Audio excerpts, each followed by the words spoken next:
ગુરુ શિષ્યની પરંપરાને ઉજાગર કરતો અને સનાતન ધર્મનો પ્રાચીન અને સંસ્કૃતિ સાથે જોડાયેલો ગુરુ પૂર્ણિમાનો તહેવાર આજે ધામધૂમથી મનાવવામાં આવી રહ્યો છે. જૂના અખાડાના થાનાપતિ બુદ્ધગીરી બાપુની નિશ્રામાં ગુરુ પૂનમનો તહેવાર ધાર્મિક આસ્થા, ઉલ્લાસ અને ગુરુપૂજન સાથે મનાવવામાં આવ્યો, જેમાં દિગંબર નાગા સાધ્વી અમ્મા, જેઓ બુદ્ધગીરી બાપુના શિષ્ય બન્યા છે, તેઓએ પહેલી વખત ગુરુ બુદ્ધગીરી બાપુના દર્શન કરીને ગુરુ પૂર્ણિમાનો તહેવાર પ્રથમ વખત જૂનાગઢમાં ધાર્મિક પરંપરા સાથે મનાવ્યો હતો.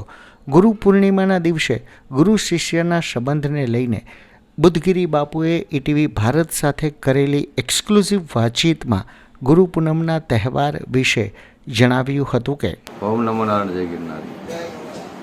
ગુરુ બ્રહ્મા, ગુરુ વિષ્ણુ, ગુરુદેવ મહેશ્વર, ગુરુ સાક્ષાત બ્રહ્મા તસ્मै શ્રી ગુરુવે નમઃ.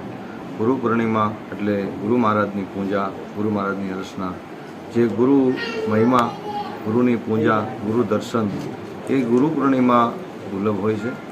અને એક દિવસ જે ગુરુ પૂર્ણિમાના દિવસે જે ગુરુ લોકોની પૂજા કરે છે એ એના જીવનની અંદર ખરેખર ધન્ય છે, કે ગુરુની માન્યતા છે.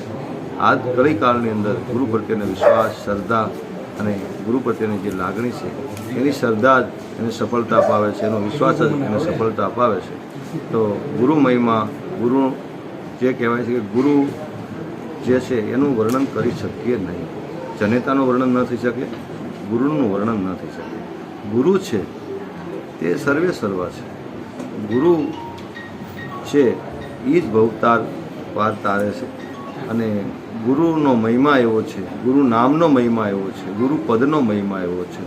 એટલે જેમાં ત્રણ દેવનો સમાવેશ થાય છે. જેમ ત્રણ દેવ કાર્ય કરતા છે, જે આ પૃથ્વીની અંદર જે આપણે રહીએ છીએ, તો છતાં એવું માનીએ છીએ કે આ પૃથ્વીની અંદર જો દેવતા હોય તો ગુરુદેવ છે.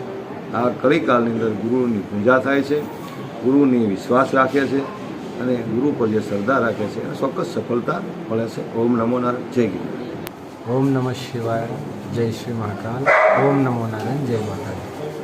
నేను గురుగారి దగ్గరికి వచ్చాను గురువు సేవ గురించి. గురు సేవ అనేది అందరికీ ગુરુ પૂનમના ખાસ અવસરે જૂનાગઢ આવેલા નાગા દિગંબર સાધ્વી અમ્માએ ઈટીવી ભારત સાથે કરેલી એક્સક્લુઝિવ વાતચીતમાં જણાવ્યું હતું કે હું ગુરુ પાસે આવ્યો છું. ગુરુની સેવા કરવા માટે ગુરુ સેવા કરવાનું સૌભાગ્ય સૌ કોઈને નથી મળતું. ગુરુ વગરનું જીવન દિશા વિહોણું હોય છે. જો આપણા જીવનમાં શ્રેષ્ઠ ગુરુઓનું માર્ગદર્શન મળે તો જીવન ધન્ય થઈ જાય છે. કોઈ પણ કાર્ય કરવા માટે સર્વપ્રથમ ગુરુઓનું માર્ગદર્શન જરૂરી છે. ગુરુની પૂજા કરવી એ અલૌકિક કાર્ય છે.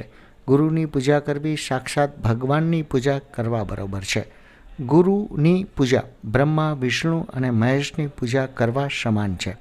ભગવાન સ્વયં પણ ગુરુની પૂજા કરતા હતા અને આપણે પણ ધરતી પર ગુરુની પૂજાનો પર્વ મનાવીએ છીએ. પરંતુ ધરતી પર ગુરુની જેટલી પણ પૂજા કરો તેટલી ઓછી છે. ગુરુ પૂર્ણિમાએ જૂનાગઢ આવીને મને ગુરુ સેવાની તક મળી એ મારું સૌભાગ્ય છે. జై మహాకాల్.